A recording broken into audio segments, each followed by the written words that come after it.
Essa é a leitura do Espiritismo. Então, quando eu, por exemplo, se eu sofrer um acidente e perder um pedaço do cérebro, pode ser que eu perca minhas capacidades intelectuais aqui na Terra, no corpo. Por quê? Porque é através do corpo que o espírito se manifesta aqui no corpo. Mas se eu evocar esse mesmo espírito fora do corpo, ele está lúcido, inteligente, com todos os conhecimentos ali. Ele só está com a máquina defeituosa, que é o corpo. Esse é o equívoco que o materialista confundiu. Ele acha que o cérebro que criou o pensamento, mas não, o pensamento é do espírito que utiliza o cérebro. Mas morreu o cérebro, o pensamento continua existindo, a alma, o espírito continua existindo. Então vamos ler a questão 9, porque daí a gente começa a também para a gente não deixar, porque ela está ligada. Ó. Em que é que na causa primária se revela uma inteligência suprema e superior a todas as inteligências? Agora ele vai para o ponto final da questão. Por que que eu considero Deus a inteligência suprema às demais inteligências? Porque uma vez que eles afirmaram que Deus é a inteligência suprema, ele quer um fundamento para isso. E aí a resposta é muito interessante, né? Os espíritos dizem: tendes um provérbio que diz: pela obra se reconhece o autor. Pois bem, vede a obra e procurai o autor. O orgulho é que gera a incredulidade. O homem orgulhoso nada admite acima de si. Por isso é que ele se denomina a si mesmo de espírito forte. Pobre ser que um sopro de Deus pode abater. Vamos ler o comentário de Kardec. Do poder de uma inteligência se julga pelas suas obras. Não podendo nenhum ser humano criar o que a natureza produz, a causa primária é, consequentemente, uma inteligência superior à humanidade. Quaisquer que sejam os prodígios que a inteligência humana tem operado, ela própria tem uma causa. E quanto maior for o que opere, tanto maior há de ser a causa primária. Aquela inteligência superior é a que é a causa primária de todas as coisas, seja qual for o nome que lhe dê. Então, olha que genial a resposta dos espíritos. Eles vão dizer que como é que eu reconheço em Deus a inteligência superior, suprema, às demais inteligências? Aí eles usam uma lógica muito simples. Pela obra se conhece o autor. Bom, pega tudo que o homem não foi capaz de construir e criar. Há muita coisa na natureza que não é obra do homem. Então é obra de quem? Se o homem, com a sua inteligência, não consegue criar aquilo que a natureza tem, e até hoje assim, o ser humano, por mais avançada que seja a tecnologia, a ciência, ele não consegue explicar e reproduzir certos fenômenos da natureza, mesmo com toda a inteligência disponível. Logo, tem uma inteligência superior a dele. Porque se tem coisas no universo que não foi o homem que criou e que está acima da sua inteligência, logo há uma inteligência superior, suprema. Então eles fundamentam de uma maneira muito simples a ideia. De uma maneira muito simples. E aí eles colocam um ponto ali na resposta, que é a questão do orgulho. O orgulho é que gera a incredulidade. Lá na resposta da 9. O que é importante a gente. Por que é importante dar uma rabiscada e uma pincelada nesse assunto do orgulho? Aqui, pela primeira vez, os espíritos vão estudar, vão começar a ter um certo tipo de estudo do orgulho no espiritismo, na questão 9. Então, vejam, a primeira noção de orgulho que o espiritismo apresenta é que ela é a causa da incredulidade. Ela gera a incredulidade.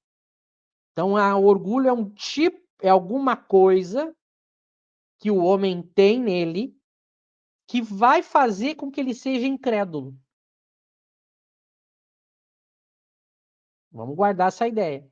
Então, o orgulho, ele mexe na razão, no raciocínio, mas ele mexe no sentido que ele estraga, ele prejudica a razão e faz o ser humano tirar conclusões equivocadas, gerando a incredulidade. Então é como se fosse estou usando uma analogia, tá, pessoal? É como se fosse um vírus que ataca a inteligência e faz com que eu tenha raciocínios falsos. O que causa essa, esse problema no uso da razão e da inteligência se chama orgulho.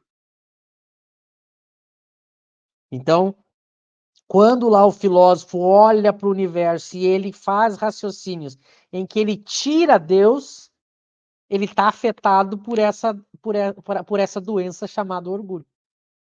E aqui ele bota uma característica: o orgulhoso não admite nada acima dele. Então ele fica procurando as causas somente em coisas que sejam do domínio dele. Então por isso que ele quer ficar buscando sempre no jogo material a explicação das coisas. Porque ele não admite algo acima disso. Mas é um erro de raciocínio dele, porque ele está afetado pelo orgulho. O que o Espiritismo faz? O Espiritismo vem atacar esse orgulho. Porque ele vai mostrar um fenômeno que esse incrédulo não tinha prestado atenção. Ele vai mostrar, olha, há um fenômeno que contradiz aquilo que você acreditava. Você acreditava que tudo era matéria, e agora eu estou apresentando um fenômeno, que é o fenômeno mediúnico, que mostra que o pensamento independe da matéria. Então, imagina, aquela certeza que o orgulhoso tinha se vê abalada por um fenômeno novo.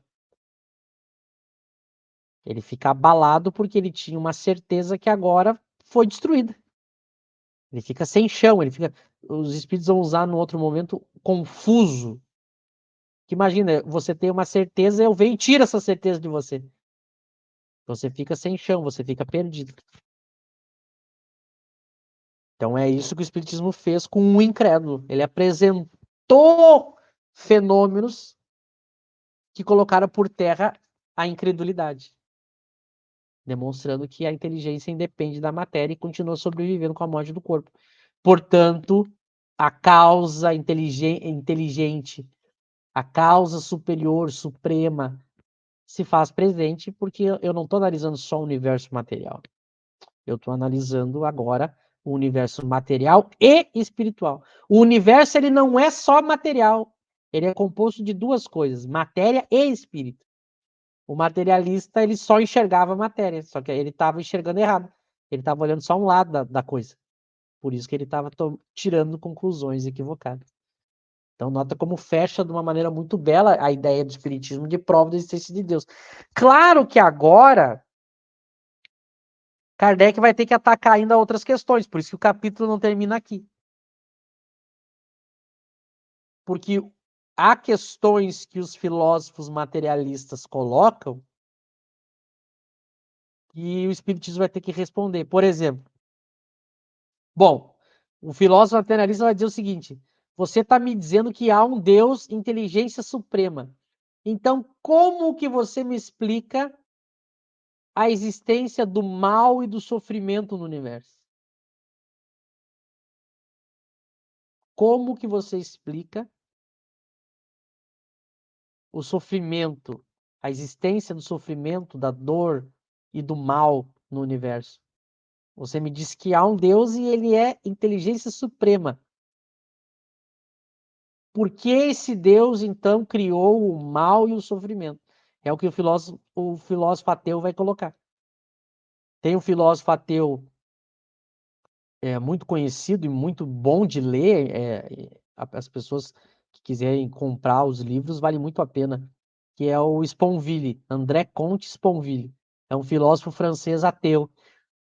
Ele é vivo ainda. E ele diz o seguinte na obra dele: ele teve um filho, criança, que morreu de câncer. E ele coloca: onde estava Deus? E ele é ateu, né? E um dos argumentos dele é esse: onde estava Deus diante de uma criança inocente que sofria de câncer.